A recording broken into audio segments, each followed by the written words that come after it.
we're going to make a start.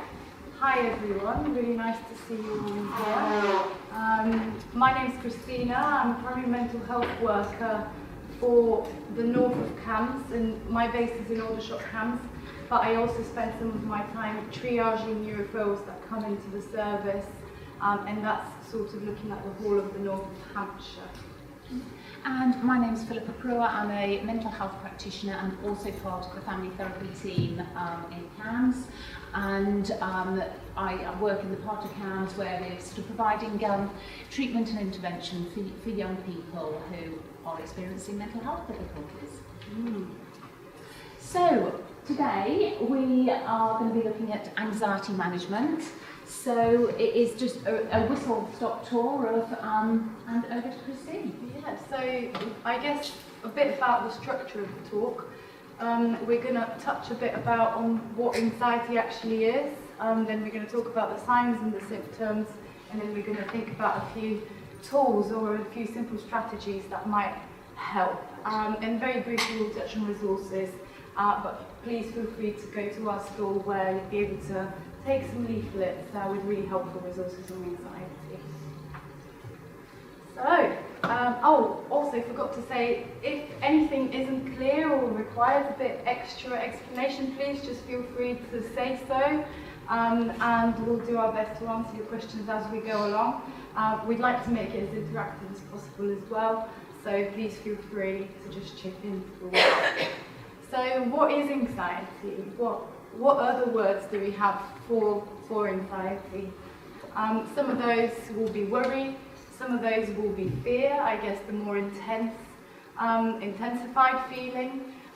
It might be a bit of tension, it might look a bit like distress, but not really a significant, worry episode that is stopping us from doing anything. So anxiety is a bit like a spectrum as well, and throughout that spectrum it can intensify or lessen.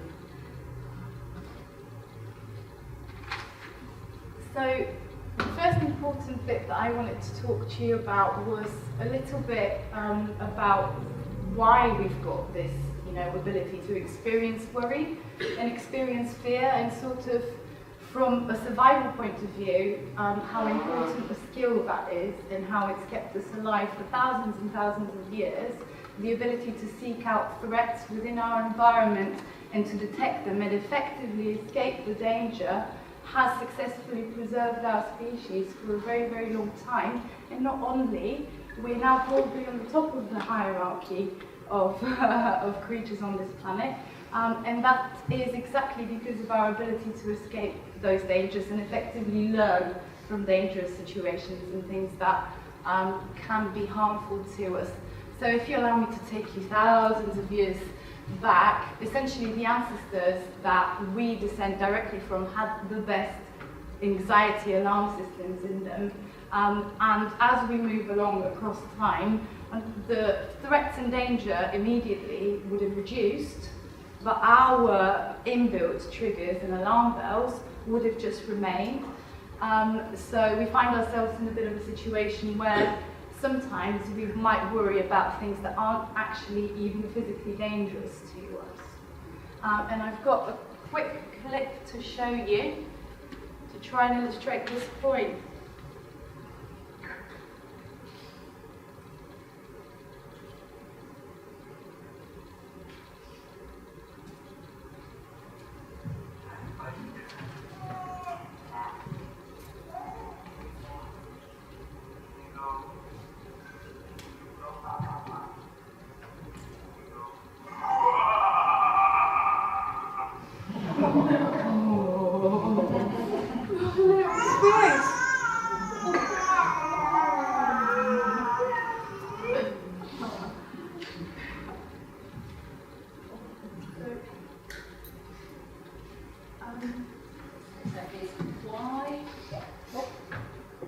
So why do we get anxious, as I said previously, is in order to survive, to keep ourselves safe.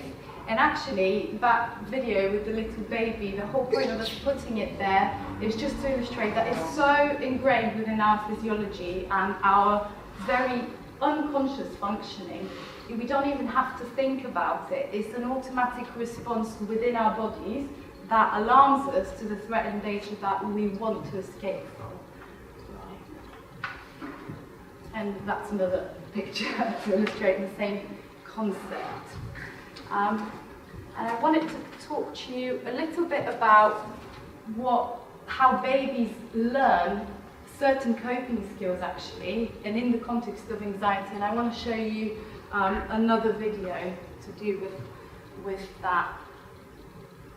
And apologies if the sound is a bit rubbish.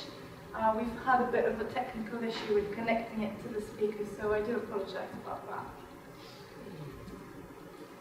Babies this young are extremely responsive to the emotions and the reactivity of the social interaction that they get from the world around them. This is something that we started studying years ago, when people didn't think that infants could engage in social interaction. And it still faces prevalent with the mother did. She sits down and she's playing with her baby who's about a year of age. And she gives a greeting to the baby gives a greeting back to her. This baby starts pointing at different places in the world, and the mother's trying to engage her and play with her. They're working to coordinate their emotions and their intentions, what they want to do. And that's really what the baby is used to. And then we ask the mother to not respond to the baby. The baby very quickly picks up on this, and then she uses all of her abilities to try and get the mother back. She smiles at the mother. She points because she's used to the mother looking at her. She points. The baby puts both hands up in front of her and says, "What's happening?" She makes that screechy sound at the mother, like, "Come on, why aren't we doing this?" Even in this 2 minutes, when they don't get normal reaction, they react with negative emotions, they turn away, they feel the stress of it, they actually lose control of their posture because of the stress that they're experiencing.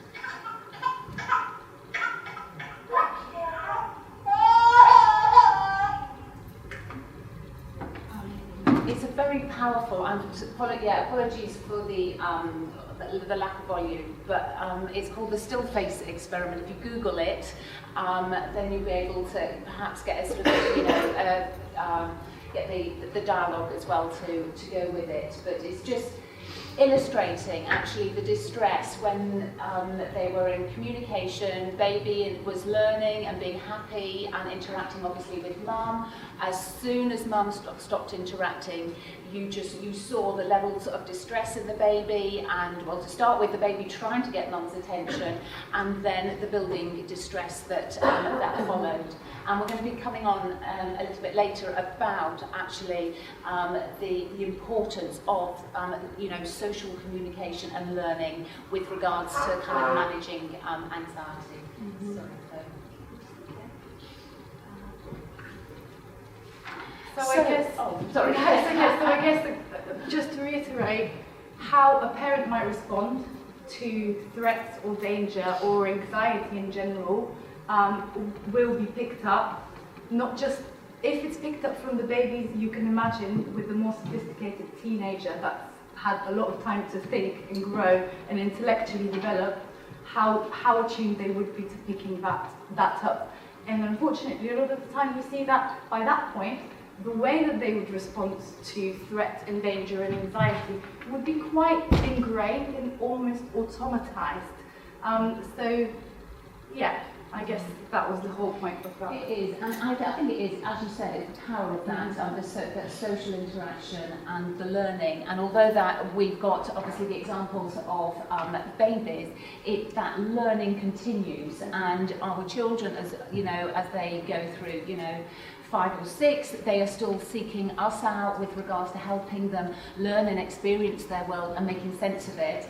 And even I've got teenagers, they will be looking at, to me as well, about how I'm handling stressful situations. And again, it's a constant interaction of learning and developing. So our bodies are on the lookout, constantly for potential incoming threat signals to protect us from danger.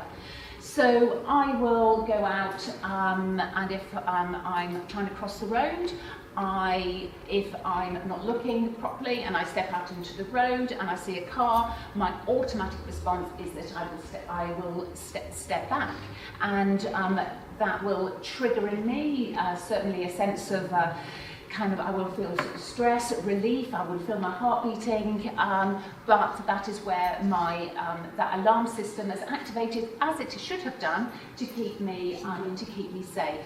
However, there can be lots of triggers for that alarm system in our brain to be triggered, and for anxiety to be cause difficulty in our life, and there can be lots of different kinds of triggers. And this is where I'm wondering from you guys in the audience, whether you've got any, what triggers have you been aware of, whether they are from your own children or children you work with, that may cause that alarm system, that anxiety alarm system, to be triggered. You could do even better if. Yes, yeah, okay. So it's sort of the pressures with regards to sort of academic, What you're doing is okay, but it doesn't meet my expectations, right? No. So absolutely. So I'll just bring them all up, because there are worries about everything and anything, and I think that's it. Things like schoolwork, not being able to achieve enough, is obviously really, really key. Any other possible triggers that people have noticed or perhaps experienced in themselves?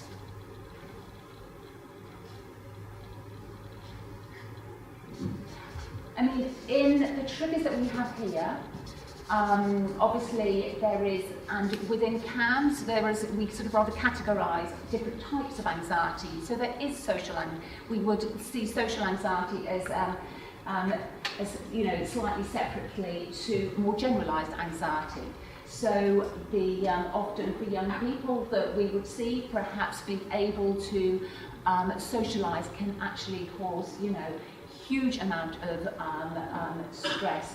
Going to a party might not even be possible. There can be performances. It's also bearing in mind a little bit of anxiety and stress. It can be good for our as well and help us achieve. But it's what we're looking at as those triggers that actually tip it into sort of unhealthy and unhelpful territory. Separation anxiety, often, young children will really struggle with separating from their parents or another loved one.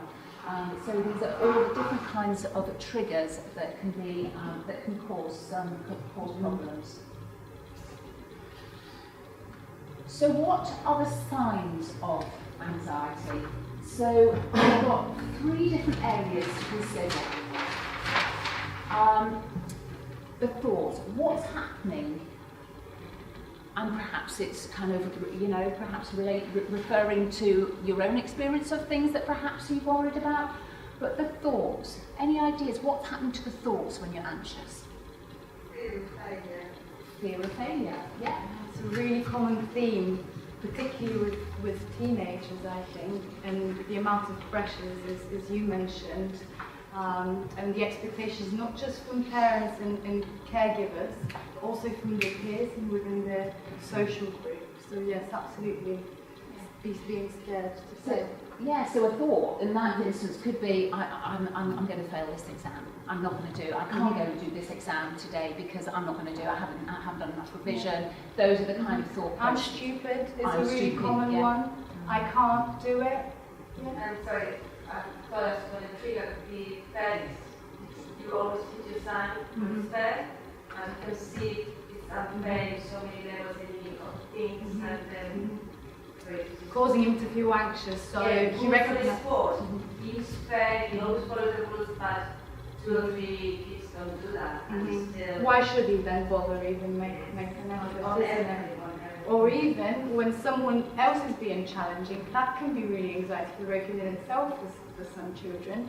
And you know, it's actually a beautiful characteristic to be really sensitive, because the benefits of that are that you're very conscientious, you consider lots of ideas, you might think very abstractly, and you're very caring, but the downsides are that you're probably more prone to being more anxious because you're so acutely aware of absolutely everything and everyone's doings. And if you have a very strong fear of justness and fairness, then that's going to be an issue. Yeah, absolutely right. Okay. My daughter has problems with, well, she's got quite significant problems, but she's, if there's other children misbehaving, she just shuts down. And she's in a special needs school, so a lot of the children misbehave. So she's got mutism, she doesn't speak at all. Okay, So her anxiety is just totally drowning her. And does she talk at home afterwards? Yes. Okay, so it's very selective, isn't it? Yes, it's And selective mutism. And it is a symptom of severe So anxiety. she's not joining in classes, she's not learning anything. She's been there 3 years and she's learned nothing. Yeah. And yeah, that's a way of her saying that she doesn't feel safe. Yeah, and that's absolutely fits in with everything that we are talking today. And we can consider that a behaviour, I guess. That wouldn't be a thought. That would be one of the behaviours that we And might also see. things like PE, anything where she's got to get in an environment where she has to move about or be humiliated. Everything, she's worried about everything, that everyone's going to laugh at her. She's 15 now. I thought she might get over it, but it's actually got worse. Well, you say that at the age of 15 is when you become the most self-aware due to adolescence and due to hormones and due to the way that your brain is wired. And actually, we know that part of the brain, the medial prefrontal cortex, which is in charge of self-referential information and encoding and perception, is the most active during those years. So it's constantly flashing in their brains, teenagers. Me compared to my peers, to my parents, to the situation. Everything goes to a reference to the self. So actually, if there was an underlying issue before she reached the adolescence years, that might have very likely exacerbated if she's very self-conscious anyway. So yes, being laughed at, fear of failure, peers misbehaving. So what kind of physical feelings do you think people who are experiencing anxiety experience? Feeling sick is Sickness. Yeah, very common theme for us in CAMHS. Yeah. Migraine, headaches. Yeah. Sweats, yeah. Yeah. And I guess how much of that is normal when you feel anxious for your... My palms are sweaty right now because I'm in front of you all having to talk to you about, you know, one of the things that I'm really passionate about and I really want to get across a point, but I'm also quite okay anxious because I'm managing to go through a bit, so it's not stopping me, my anxiety, from actually engaging and doing the task at hand. It's actually caused my daughter to have a seizure. Oh, Is gosh. that significant? Oh gosh. Yeah, Oh, so gosh. Yeah. It's really got quite bad. When breathing gets dysregulated, isn't it, and not enough oxygen going to the brain, we can get that happening, absolutely. And I mean, sometimes for young people it is useful just to think what is happening to the body when this, you know, alarm system is being activated. And what is happening is the brain is being flooded with adrenaline. So sometimes when a young person knows what we know that no one has died from having too much, that flood of adrenaline, and we will be coming on to that a little bit later with regards to the anxiety curve. But actually, when that adrenaline is produced, the blood flow is taken away from the digestive system, hence the feeling sick or needing to go to the loo, that kind of thing, and goes to our hands and our feet, ready for that kind of fight or flight, response. So sometimes with older children, it's actually sometimes talking about, whoa, there goes the adrenaline. Because I'm an adult, I obviously work in mental health, very aware is when my brain is having a little bit of a release of that and the physical kind of experiences and sensations that gives. So sometimes just naming it can prove helpful. Yeah, really diffusing actually, Yeah. but yeah. Oh, yeah. Yes. Well done, sorry. That's okay. I knew there was something missing on that slide. So the behaviours, so here we have these thoughts, you know, either fear of failing, what, you know, I'm going to look stupid, or I'm not good enough, all those things. There's going to be those really distressing, the physical feelings of anxiety are horrible. They are real, they're not imagined, they are real. But what does that do to behaviour? Sorry? Withdrawal. Yeah, Withdrawal. Absolutely. And it's then, which leads on to often avoidance, which is the biggest and kind of almost anxiety's worst enemy. Because yes, you feel like that, all those wobbly legs and, you know, feeling sick, wanting to go to the loo, those kind of things. You won't want to do that activity or go to that place again. But actually that avoidance means your brain doesn't have the experience, a bit like with the baby, learning and exploring, that actually their life isn't at risk in doing those, perhaps going to that party, and they don't have that experience for their brain to realise that actually that alarm system is being triggered unnecessarily.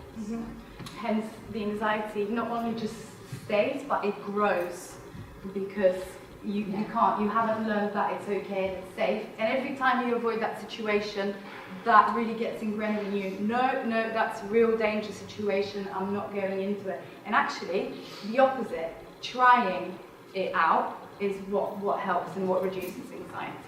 So when is it actually that anxiety becomes a problem? I should have told you all this. So when, come on then, that's a good time to really show your knowledge. When is it a problem?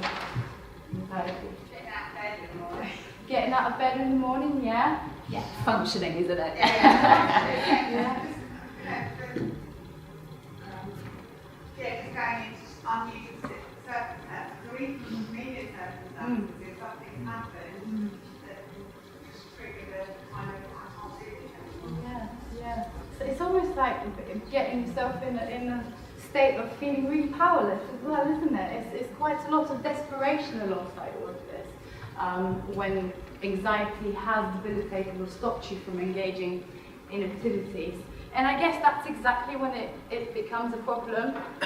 It becomes a problem when you can no longer do the things that you want to and have to, because you are feeling so anxious that you just cannot engage with that activity. So yeah, some of the examples we've already spoken about. Not wanting to go to school is one that we hear really, really often. In CAMHS, making new friends, talking to people. So they're really, really common one. So why does it keep showing up? So our behaviour will actually often be maintaining the anxiety. So we've touched on, haven't we, if school is feeling uncomfortable, if school is generating those horrible physical feelings, and you don't go to school, then that becomes, you know, it's not going to help it, and it just maintains it. What we also notice a lot in CAMHS is when one thing becomes an area of avoidance, other areas become areas of avoidance as well. So it's very easy for things to snowball, that maybe it's not wanting to go to 1 or 2 lessons, to then not going to school at all if things aren't managed, to then sometimes for young people not wanting to leave the house at all. So it's just being really, really mindful about the avoidance trap. And it's also obviously about the way we think. So yeah, a really, really important thing is to consider, I guess, a really important concept to consider is the link between our thoughts, our feelings, the physical sensations in our body, and our behaviour. And this is at the very crux of cognitive behaviour therapy, which cognitive stands for the thinking bit, and behaviour is for behaviour, obviously. And the idea is that all of these domains within our functioning influence each other really significantly, and making change in one domain can make a change in another one, right? So the example that we've got here is Jess didn't understand something in class and wanted to ask a question. Some of the thoughts that Jess might be having are, everyone's looking at me, they will think I'm stupid, they all know the answer, I'm stupid. Feelings that might come alongside that would be anxious, maybe a mixture of sad as well. If she thinks that everyone in her class is looking at her and she's feeling really self-conscious, then some of the physical sensations will be the heart racing, her breathing becoming shallow, having really butterflies in your tummy. And what she might do is actually look down or hide her face in a way to sort of try and escape and hide. Yeah, so that's just one example. Now, I wanted to do an example with you guys, actually. And the situation, let's go with, if you're in bed at night, you've been in bed for a couple of hours, all of a sudden, you hear a noise downstairs, and you know that that isn't another member of the family, right? What thoughts might you be having in that moment? Terror. Sorry? Terror. Terror, is that a thought? No, it's a feeling. It's Oh, feeling. okay. Yeah, but with what terror? Yeah. Okay. What is it? What is that? Okay, so that would be one thought. So we don't know what it is. What is it? Any other thoughts? Is no one anxious in here at all about burglars? Oh yeah. Okay, I might think to myself, oh my gosh, right, I thought I'd locked, I haven't got a cat, I haven't got dogs, like who's coming to my house? Okay, that might be one. I would be. Is it a burglar? Maybe I'm just overly sensitive, I don't know. Okay, any other thoughts? No? We'd be worried about what you're going to do. You'd be willing and open, you know, I must be a burglar, what am I going to do? My kids safe, is my stuff safe? So it really like snowballs, doesn't it, almost? Just getting that one initial What thought. have I got? What's around in the bedroom? What can I write to do?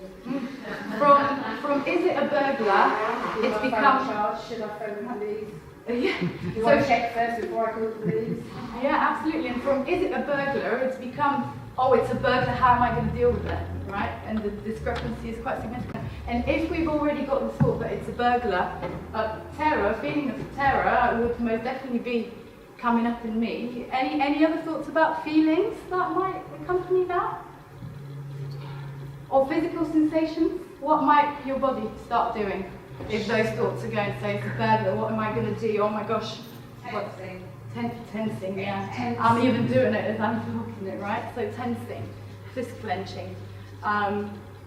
Okay, and what might you actually do in that situation?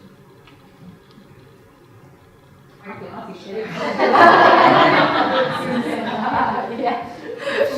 Wake up the husband. Get up! Get the baseball bat. No, that's not what. Okay, so that's just one example. I guess the common examples for our young people would be, because of the thing I was telling you about referencing to themselves, a lot of it is very much being really self-conscious and having continual, overwhelming thoughts about who they are, whether they're being good at something, self-evaluating all the time. And if we know that all of these things are connected and continuously interacting, then no wonder that sometimes they are going to want to withdraw and not talk to us. And no wonder that sometimes they are going to want to skip school because they've had too much, right? But when it becomes a problem is when that's the case every day or most days of the week. Right. So what can we do about it? So first of all, what we've got here is the and. So what does and stand for? It's just be aware, notice. It's so interesting with that actually sometimes we just, be happy with just noticing. And so it is sometimes the start of, helping to address a difficulty is just notice it and be aware of it, okay? And then it's about, okay, what's it doing to my body? Okay, I've had this funny feeling, and now, so what is happening to it, to my body? Is it making me feel sick? Is it making me feel sweaty and clammy or whatever? So it is just considering, being aware, naming what's happening, what's happening, and describe the feeling as well. So for my daughter's case, it was just had this overwhelming, strange feeling. She couldn't really put a name on it. Was able to try and work out a little bit about what was happening in her body, and she needed my help. That might have been her first experience of what jealousy actually feels like. And it's just being able to do that, and it's not about being judgmental about those, those thoughts or those feelings. It's just naming them simply. Yeah, and I guess what I just wanted to add onto that previous slide was that sometimes I would introduce this aware, name, describe, and almost repeat it really like a parrot, aware, name, describe, this very simple tool to young people that I really want to promote their self-awareness. So young people that really tend to block and have that total disconnect from their actual reflective thinking brains where they're really emotionally distressed, I would give them this as almost the first go-to in order to remind them the things that they need to be looking out for, rather than getting lost in that snowballing of really anxiety-provoking thoughts or just in the feeling or the physical sensation in itself. And I think it's just being aware when we're working with young people who are experiencing anxiety, actually being able to name what the worry is a little bit, sometimes takes a little bit of work, and it also takes a little bit of testing things out as well. So sometimes it is perhaps if there seems to be a problem or an anxiety around school, it's then, okay, let's try, where does the anxiety really start kicking in? So here on the slide, we've got at the bottom, perhaps seeing a picture of the school. Does that generate any intense, and strong feelings of worry, or give you any strong physical sensations?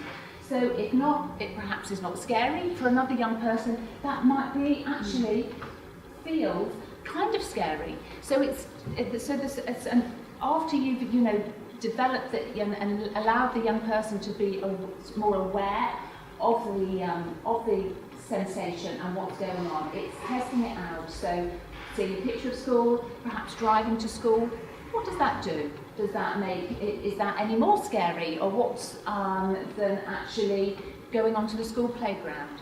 So it's test it out, because actually sometimes it surprises me an awful lot how much work there needs to be to start unpicking exactly what is the worry about.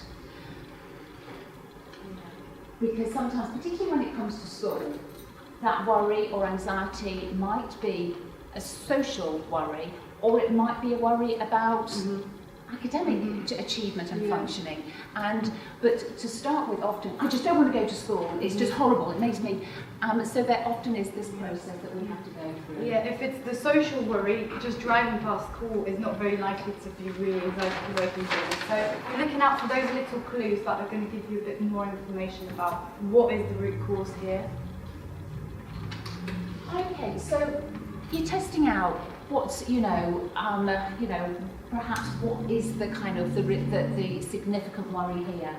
And then what we need to start doing is looking at exposure. So what is a good starting point with exposure? For instance, it's human nature, really, that if you're feeling really anxious about something, you're getting all these horrible feelings, that you actually avoid the situation that is anxiety provoking. But as we referenced before about the production of adrenaline, what we know is generally when something is quite a worry, for instance, my example here, having come back from Paris trip in the summer holidays, and I went up to the Eiffel Tower, I know heights is always my an area that I do get significant anxiety about, and I have actually avoided or run away from certain situations that have meant me going up high buildings and things like that. However, I had booked my ticket to go to the second floor of the Eiffel Tower, and I had some very strong feelings as I was going up. I thought I was going to have to literally get the lifts straight back down. But I tried to practice what I preach, and I stayed with it, okay? I stayed with it, and I noticed significantly, because I have such strong physical sensations. The lift stopped, people got out, I was starting to panic somewhat, but I focused, did my breathing, we'll come on to that later, and what I noticed that my anxiety then managed to come down, okay? Now, what we tend to do, and what I wanted to do, is at that time when I was in the lift, and I really did want to get the next lift down, my thought was, my anxiety is just I'm going to collapse, I'm going to make a fool of myself. I just anticipated, I catastrophized, because that is what anxiety does to the brain. All my logical thinking has gone out the window, and that is what I think has happened. What I have done in the past, I have come out of the situation, and so I've come out of the situation, which immediately, oh my word, this is horrible, I'm going to leave the situation, and anxiety comes down. Well, my anxiety has come down, but my brain hasn't had opportunity to realise, actually, my flood of adrenaline isn't going to go on forever. It is going to come down. It's very expensive. I haven't gone back up to the Eiffel Tower, but I reckon next time there will still be anxiety. It will still go up, but I don't think it will go up as high. And each time I will do that, the anxiety will still be there, but it will be less intense, and it will come down quicker. And this is basically the whole point of why exposure is such an important part of anxiety management. Okay? And we know that this is what happens because of a multitude of research studies done with so many different clinical populations, done in so many different situations, and we know that exposure is really, really effective in tackling anxiety across the ages, across various cultural differences. We know that this works. And so one of the things, the example they've got here is a fear hierarchy. So sometimes, once you've done your exploring about what perhaps the anxiety is, it's then thinking around that subject and giving what we call a worry rating to perhaps different things that can involve that worry. So this one about snakes, there is, talking about snakes, does that generate? That generates a 3 on the worry rating. So when we use the worry rating, 0 is no worry at all, 10 is really high at worry and anxiety. So it's about looking and breaking down possibly the different steps that can be gone through and giving everything a worry rating. Now what we know is actually if your worry rating, it says to touch a rubber snake or to go to a pet shop and hold a snake is a 10 on the worry scale. Let's not start there. If you're going to be scoring a 10, actually that is going to be far too anxiety provoking to start with. So what we want to do is start with the least anxiety provoking, talking about snakes, doing that, and until that 3 turns to about a 0. Okay, so it's having and repeating that same task time and time again, and sometimes obviously it will depend on what the worry is. It can be sometimes more easy to do these kind of fear hierarchies with certain activities. sometimes you have to be really quite creative, and actually, you know, it takes trips out in order for those opportunities to be to sort of come to fruition. Can I ask you a question? Hello. Fine. Should exposure then be forced? Well, my thinking is, if it's forced, the young person's got to. There needs to be, the young person needs to want to change, but perhaps the goal and what's wanting to be achieved is too high on the worry rating if it's being forced. That's my sense of when something is being sort of forced. The reason I'm asking is my son has Asperger's, and for the last 8 months or so he's been a school refuser. So he's out of his mainstream, he's been placed in the PRU. He's only still, since February, he's been placed in the PRU. We started for an hour a day and we're supposed to build that up to gradually he's comfortable to be there. That hasn't happened. He still really struggles to go to the PRU. After the summer holidays, it seems to have got worse because obviously his Asperger's, he's had that long break and he's really struggling with going. I've been told that it's okay to physically manhandle him to get him there because he needs that exposure. Now, this is more of a, this is obviously an anxiety management talk for neurotypical children rather than young people on the who perhaps are on the autistic spectrum. So I'm sorry if that is a real frustration, if that's a frustration for you. But with regards to if there is a young person with additional needs, I guess I would be questioning, you know, the appropriate, you know, the educational setting. We're waiting for the EHCP. I've been told that until the EHCP comes through in Hampshire and gives him appropriate education, he has to, every day, be I guess a question that I'd like to ask you, would you like to be held and taken somewhere? And what if you were autistic? Do you think you'd like that more if you were autistic? Absolutely not. Okay, so someone who gives you an answer, doesn't it? Someone from CAMHS told me that it was okay to do that in an email last week. Oh dear. What was shock CAMHS? I mean, we don't have the context. If you want to have a further talk about it, then absolutely, we're happy. But yes, this is, with regards to anxiety management, this is more, you know, sort of general anxiety management. It changes because there's so many other things at play with a young person on the autistic spectrum, and obviously the sensory processing side as well. That actually, there's so many other things to consider too. So I'm sorry. On the autistic spectrum, although quite mildly, but because of that, we make a conscious choice not to force her to do things that make her exceptionally anxious, especially now it's got quite serious for her physically. So if there's a really anxious situation, like we tried to enrol her in Scouts to try and get her more friends, and she just could not cope, and she went on one nighttime activity and it was awful, awful. So we've taken her away from it, which is a real shame. But I've just felt that there's no point putting her through such unbearable suffering for something that most kids would just take for granted, but not I children. guess what sometimes works is pairing each of these steps on the ladder, right? Those broken down tasks with a reward, and as the tasks get more difficult, the reward gets bigger as well, so that lots of young people really buy into that actually.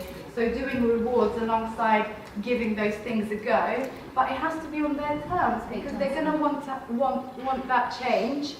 And yeah, it's really tricky when you know that, you know, it's best for them to go to school. It's really tricky when they don't want to, but you try and think about ways to encourage them to give it a go in very small steps perhaps. And it is, and perhaps it's smaller days, you know, something that's perhaps a time of day that perhaps feels a little bit more sort of comfortable. So it's sometimes playing around with that as well. I'm aware of time. So what can we do to support someone with anxiety? Yes, Christina's gone. Encouragement and praise for managing difficult situations.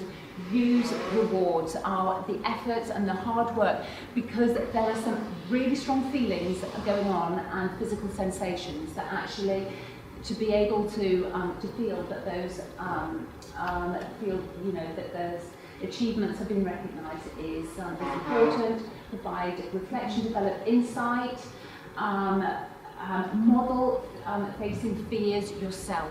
To think, for a young person to think that no one else struggles and mum and dad's got it all sorted, isn't realistic. And yes, we're not necessarily suggesting you share your deepest, anxieties and worries, but we all experience things that are perhaps anxiety provoking, and sometimes it's talking through how one feels about something, the physical sensations that situation perhaps triggers, and to normalise it and actually recognise this, anxiety can keep us safe, but we need to make sure it doesn't actually cause us to stop doing things we want to do.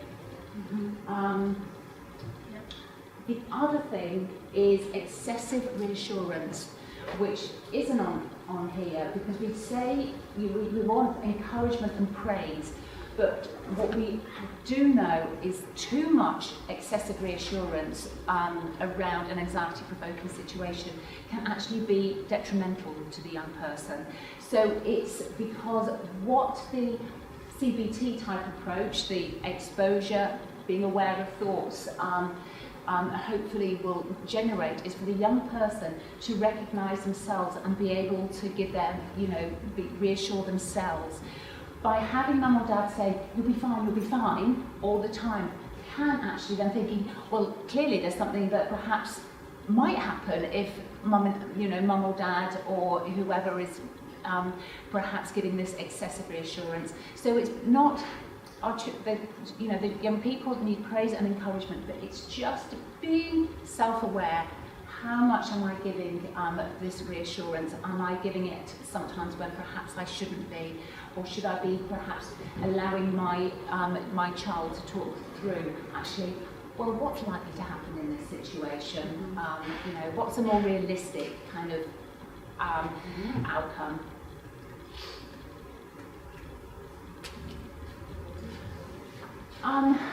Stress reduction. When I was up there at that Eiffel Tower, I can tell you, breathing is amazing.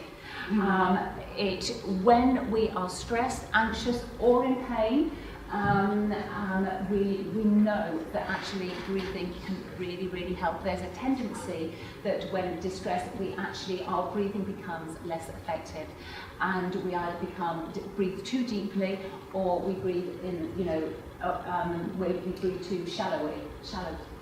From term, sorry. But what we have is what we call square breathing. So it's just something to visualise. When I perhaps in a situation, I'll look at something with four corners, a window. I will breathe in for 4, hold it for 4, breathe out for 4, hold it for 4, and repeat that. What that is doing is not only sending the message to the brain that adrenaline doesn't need to be produced at the moment, it also is giving my mind something else to focus on as well. It's a mindful activity. Suddenly, I'm focusing on my breathing and that sensation rather than that horrible feeling or the jelly legs or the sore tummy. So breathing is really, really powerful. We've also got the 5, 4, 3, 2, 1 exercise, which is a grounding technique. So 5 things to look at. So when distressed, look around the room and encourage the young person to look around the room and name 5 things that they can see, 4 things that they can feel, 3 things they can hear, 2 they can smell, 1 that they can taste.